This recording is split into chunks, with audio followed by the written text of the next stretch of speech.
അപ്പോഴേ ജനങ്ങൾ അത് വിശ്വസിക്കുള്ളൂ. അന്ന് ചെയ്തതൊക്കെ ശരിയാണെങ്കിൽ ആ ശരി എന്തുകൊണ്ട് വീണ്ടും ഇവർ ചെയ്തുകൂടാ എന്ന ആശങ്കയുണ്ട്. ശരി, ഡോക്ടർ മേരി ജോർജ്, ഇപ്പോൾ 3000-ഓളം സംരംഭകരൊക്കെ പങ്കെടുത്ത ഒരു വലിയ സമ്മിറ്റാണ് ഇപ്പോൾ ഇവിടെ നടന്നുകൊണ്ടിരിക്കുന്നത്. കേരളം വികസന പാതയിലേക്ക് നീങ്ങുന്നു എന്നതിൻ്റെ കൃത്യമായ സൂചനകൾ ഇവിടെ സർക്കാർ നൽകുന്നു. വളരെ വേഗമുണ്ട് കാര്യങ്ങൾക്ക്, പഴയതുപോലെയല്ല അവസ്ഥ എന്ന് പറയുന്നു. അത് കേവലം 3 വർഷം കൊണ്ടുണ്ടായതാണ് എന്ന് വ്യവസായ മന്ത്രി അവകാശപ്പെടുന്നു. ഡോക്ടർ മേരി ജോർജിൻ്റെ ഒരു അഭിപ്രായത്തിൽ വികസനം ഏതെങ്കിലും ഒരു സർക്കാർ പെട്ടെന്ന് വേഗത്തിൽ നടപ്പാക്കുന്ന ഒന്നാണോ, അതോ ഒരു വികസനം എന്നുള്ളതൊരു തുടർച്ചയാണോ? സ്മൃതി, ഇത് മലയാളികളെ ഒന്നടങ്ക ഒരു മൂഢസ്വർഗത്തിലേക്ക് കൊണ്ടുപോകുന്ന രീതിയാണ് ശ്രീ രാജീവ് സ്വീകരിച്ചിരിക്കുന്നത്. എനിക്ക് കേരളം വ്യവസായ സൗഹൃദമാകുന്നതും ഇവിടെ വ്യവസായം വളരുന്നതും ഒക്കെ വലിയ സന്തോഷമുള്ള കാര്യമാണ്. കാരണം നമ്മുടെ മക്കൾ കേരളത്തിൽ തന്നെ തൊഴിൽ ചെയ്ത് കേരളത്തെ വളർത്തുന്ന ഒരവസ്ഥയിലേക്ക് കേരളം മാറുന്നു എന്ന് പറയുന്നത് അഭിമാനകരമാണ്. പക്ഷേ സ്ഥിതി അതാണോ?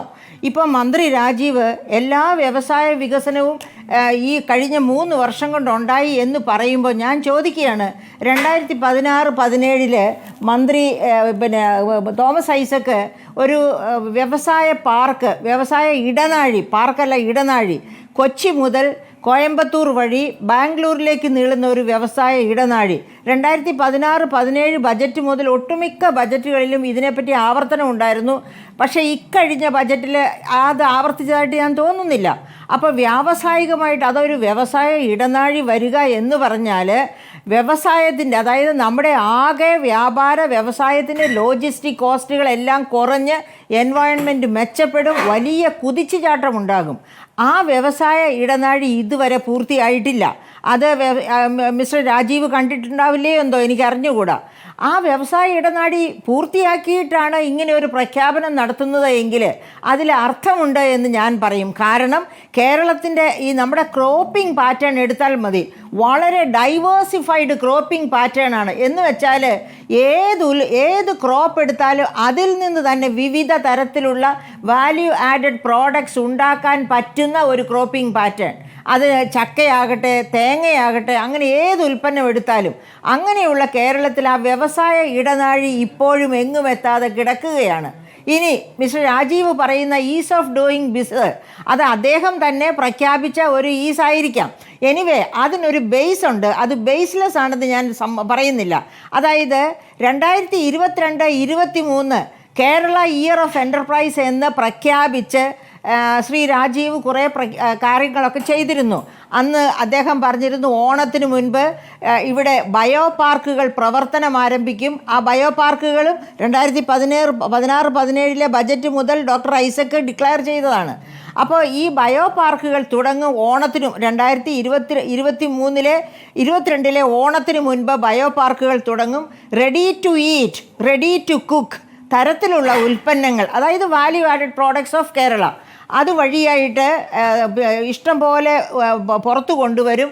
അങ്ങനെ ഒരു വ്യവസായ മുഖമുണ്ടാക്കും എന്ന് അദ്ദേഹം പറഞ്ഞിരുന്നു, ഒരു കുതിച്ചുചാട്ടം. അത് പക്ഷേ ഇതുവരെ പൂർണ്ണമായിട്ട് സംഭവിച്ചിട്ടില്ല. എവിടെയെങ്കിലുമൊക്കെ കുറച്ച് ഒട്ടുമില്ലെന്ന് ഞാൻ പറയുന്നില്ല. പക്ഷേ ഇവിടെ ഈസ് ഓഫ് ഡൂയിങ് ബിസിനസ്സിന് അദ്ദേഹം ആധാരമാക്കുന്ന ഒരു പഠനം നടന്നിട്ടുണ്ട്. IIM Indian institute of management Indore 2022-23 കാലഘട്ടത്തിൽ കേരളത്തിലെ 2007 എൻ്റർപ്രൈസസിനെ ബേസ് ചെയ്ത് ഒരു പഠനം നടത്തി. ആ 2007 എൻ്റർപ്രൈസസ് അവയിൽ നടത്തിയ പഠനത്തിൽ അവയിൽ 93% ഇവിടുത്തെ അറ്റ്മോസ്ഫിയർ തൃപ്തികരമെന്ന് രേഖപ്പെടുത്തി. പ്രിയപ്പെട്ട സുഹൃത്തെ, അത് മിക്കവാറും കുടുംബശ്രീ മൈക്രോ എൻ്റർപ്രൈസസിനെ വച്ചായിരിക്കും ആ പഠനം നടത്തിയത്. എന്തുകൊണ്ടാണ് ഞാൻ അങ്ങനെ ഒരു നിഗമനത്തിലെത്തുന്നത്? ഏത് തരം എൻ്റർപ്രൈസസ് എന്ന് അവർ പറഞ്ഞിട്ടില്ല. അതിനകത്ത് മൈക്രോ, സ്മോൾ, മീഡിയം എൻ്റർപ്രൈസസ് ഒക്കെയുണ്ട്.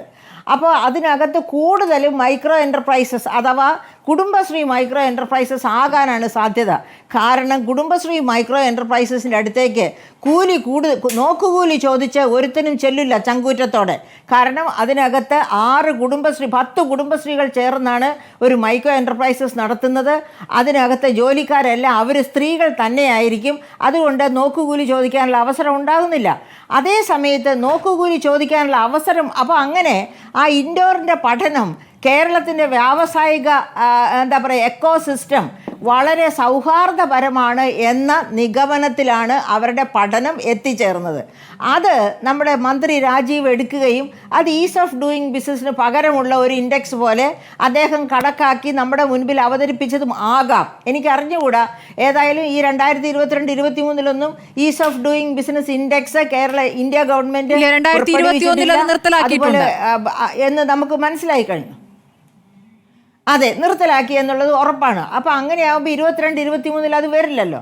അപ്പോൾ ഇതാകാനാണ് സാധ്യത. പിന്നെ അത് മാത്രവുമല്ല, അദ്ദേഹം പറയുന്ന ഈ 3,44,848 എൻ്റർപ്രൈസസ്, 20,000 കോടിയിലധികം ഇൻവെസ്റ്റ്മെൻറ്റ് എന്നൊക്കെ പറയുമ്പോൾ നമുക്ക്, അതായത് അതിനെ നമുക്ക് ലിങ്ക് ചെയ്യാവുന്ന വേറൊരു ലിങ്കും കൂടി ഞാനിവിടെ ചൂണ്ടിക്കാണിക്കാം. അതായത് കേന്ദ്ര ഗവൺമെൻറ് കൊണ്ടുവന്ന ഉദ്യം രജിസ്ട്രേഷൻ, ആ ഉദ്യം രജിസ്ട്രേഷൻ അവിടെ നിന്ന് തന്നെ കൊടുക്കുന്ന, അതായത് ഈട് വേണ്ടാത്ത തരത്തിലുള്ള വായ്പകൾ PM ത്തിൻ്റെ പേരിൽ ചേർത്ത് PM എന്ന് ചേർത്തുകൊണ്ട് ഒരുപാട് തരം വായ്പകൾ കൊണ്ടുവന്നിട്ടുണ്ട്.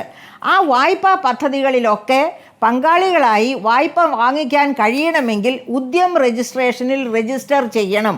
അതും കേന്ദ്രത്തിൻ്റെ നിർദ്ദേശമാണ്.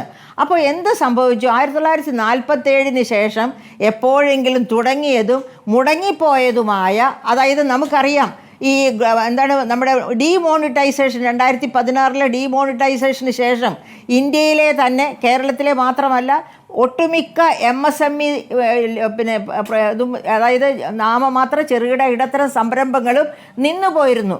ആ നിന്നുപോയിരുന്ന അവയൊക്കെ ഉയർത്തെഴുന്നേൽക്കാൻ വേണ്ടി ഉദ്യം രജിസ്ട്രേഷൻ എടുത്തു. അപ്പോൾ ഉദ്യം രജിസ്ട്രേഷൻ എടുത്തു എന്ന് പറഞ്ഞാൽ പുതിയ രജിസ്ട്രേഷനാണ്. മന്ത്രി രാജീവ് ഈ ഉദ്യം രജിസ്ട്രേഷനെ കണക്കിലെടുത്തു മാത്രമായിരിക്കും 3,44,848 പുതിയ സംരംഭങ്ങൾ.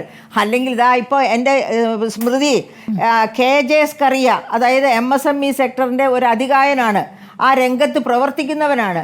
അദ്ദേഹം ഈ അടുത്ത കാലത്ത് MSME സെക്ടറിനെ പറ്റി ഒരു ബുക്ക് എഴുതിയിട്ടുണ്ട്. സ്മൃതി ആ ബുക്ക് എടുത്ത് വായിച്ചാൽ മതി ഇവിടുത്തെ വ്യാവസായിക രംഗം എത്ര പരിതാപകരമായിട്ട് ഇപ്പോഴും തുടങ്ങുന്നു എന്നുള്ളത് മനസ്സിലാക്കാനായിട്ട്. അങ്ങനെ പരിതാപകരമാണ് എന്നുള്ളതിന് നമുക്ക് ഒരുപാട് തെളിവുകളുണ്ട് സ്മൃതി.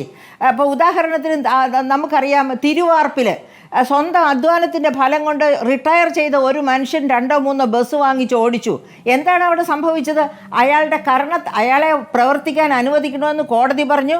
പക്ഷേ അയാളുടെ കർണത്തടിച്ചു ഈ പറയപ്പെട്ട യൂണിയനുകൾ. അങ്ങനെ കോടതിയുടെ ചെകിട്ടത്തേറ്റ അടിയാണെന്ന് കോടതിയെ കൊണ്ട് പറയിച്ചു.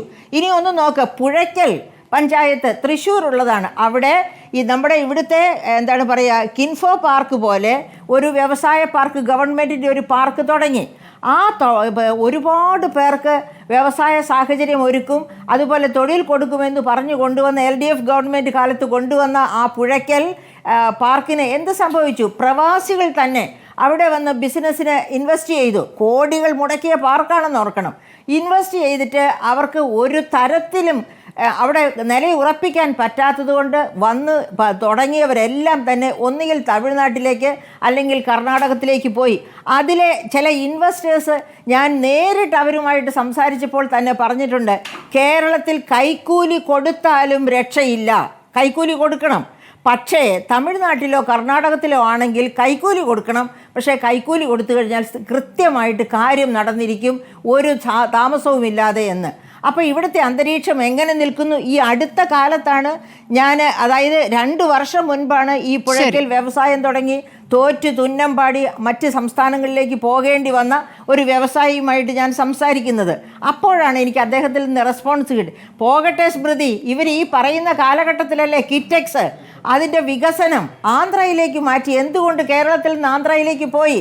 അങ്ങനെ നമ്മൾ ആലോചിക്കണം. അത് വികസനത്തിൻ്റെ ഭാഗമാണെന്ന് പറയാം. പക്ഷേ കിറ്റെക്സ് നല്ല ടേംസിലല്ല കേരളത്തിൽ നിന്ന് ആന്ധ്രയിലേക്ക് പറിച്ചു നടപ്പെട്ടത്.